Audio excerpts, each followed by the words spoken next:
Painter వచ్చి Maddy కోసం చిన్ని ఫోటో గీయడం, లోహిత దాన్ని పోగొట్టడానికి రంగు నీళ్లు చెల్లించడంతో ఇవాల్టి ఎపిసోడ్ ఆసక్తికరంగా మారింది. గోడ మీద మధు, మ్యాడీల ఫోటోలు చూసి మధు ఏడుస్తూ పేపర్లు చింపుతూ ఉంటుంది. ఇంతలో శ్రేయ వచ్చి మ్యాడీ మీద మనసు పడే మధు ఇదంతా చేసిందని తిడుతుంది. నా పరువు నేనెందుకు తీసుకుంటా? శ్రేయ, నన్ను నమ్ము, నేను మ్యాడీ ఫ్రెండ్స్ అని మధు ప్రాధేయపడుతుంది. శ్రేయ మధు గొంతు పట్టుకుని నలిపేస్తూ ఉంటుంది. లోహిత, సంజు వాళ్ళు నవ్వుకుంటారు. ఇంతలో మ్యాడీ వచ్చి చెయ్యి వదలమని అంటాడు. శ్రేయ మీద కోప్పడతాడు. శ్రేయ మ్యాడీకి గోడ మీద రాతలు చూపిస్తుంది. మ్యాడీ చూసి షాక్ అయి, ఎవడ్రా ఇదంతా రాసింది అని అంటాడు.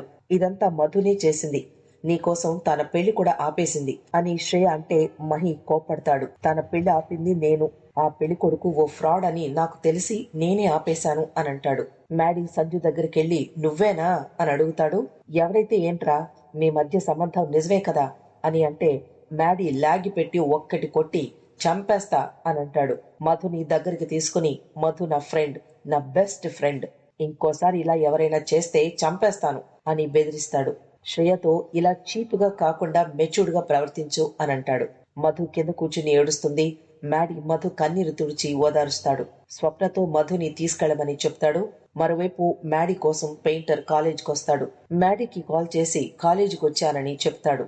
మ్యాడీ చాలా సంతోషంగా పెయింటర్ దగ్గరికి వెళ్తాడు. నీకోసం ఎంత వెతికానో బ్రదర్, ఎక్కడికి వెళ్ళిపోయారు అనంటే నేనెక్కడికి వెళ్ళలేదు బ్రో, నన్నెవరో కిడ్నాప్ చేశారు అని చెప్తాడు. ఇక మ్యాడీ పెయింటర్ ని తీసుకొస్తూ ఉంటే లోహిత చూసి షాక్ అయిపోతుంది. మ్యాడీ డ్రాయింగ్ కి సంబంధించి సెటప్ అంతా ఏర్పాటు చేసి పెయింటర్ తో నా ఫోటో గీసి చిన్నప్పుడు ఎలా ఉంటానో డ్రా చేసావు కదా, ఇప్పుడు నా చిన్ని ఫోటో చూసి తను పెద్దగా ఎలా ఉందో గీయమని అడుగుతాడు. పెయింటర్ గీస్తూ ఉంటాడు. మ్యాడీ చాలా హ్యాపీగా ఫీల్ అవుతాడు.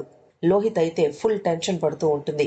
పెయింటర్ వణుకుతుంటే మ్యాడీ ఏమైందని అడుగుతాడు. 2 రోజుల నుంచి కట్టేసించారు, భోజనం లేదు, అందుకే చెయ్యి వణుకుతోంది అని అంటాడు. మ్యాడీ నీళ్ళిచ్చి తాగమని, ఇది నా జీవితం బ్రో, అంతా నీ చేతిలోనే ఉంది అని అంటాడు. లోహిత మధు అటుగా రావడం చూసి కొంపలు అంటుకుంటాయి అని అనుకుంటుంది. తన ఫ్రెండ్ తో చెప్పి మధు రాకుండా అడ్డుకోమని అంటుంది. లోహిత ఫ్రెండ్ వెళ్లి మధుని ప్రిన్సిపల్ పిలుస్తున్నారు అని అంటుంది. మధు అటు వెళుతుంది. తర్వాత ప్రిన్సిపల్ పిలవలేదని తెలుసుకుని మధు వాళ్ళు వెళతారు. మేడ మీద నుంచి మధు వాళ్ళు పెయింటింగ్ వేస్తున్నారని చూసి దగ్గరికి వెళతారు. పెయింటర్ చిన్ని బొమ్మ చూసి గీస్తాడు. అచ్చం మధు డ్రాయింగ్ గీస్తాడు. పెయింటర్ బొమ్మ గీయడం అయిపోయింది, చూడమని చెప్తాడు. మ్యాడీ చాలా టెన్షన్ పడుతూ పెయింటింగ్ చూడ్డానికి వస్తాడు. ఇంతలో లోహిత తన ఫ్రెండ్ ని పంపి పెయింటింగ్ మీద రంగు నీళ్లు చల్లిస్తుంది. మధు చూసి మ్యాడీని పక్కకి నెట్టేస్తుంది. పెయింటింగ్ మీద నీళ్లు పడిపోతాయి. దాంతో ఇవాల్టి ఎపిసోడ్ పూర్తయిపోతుంది.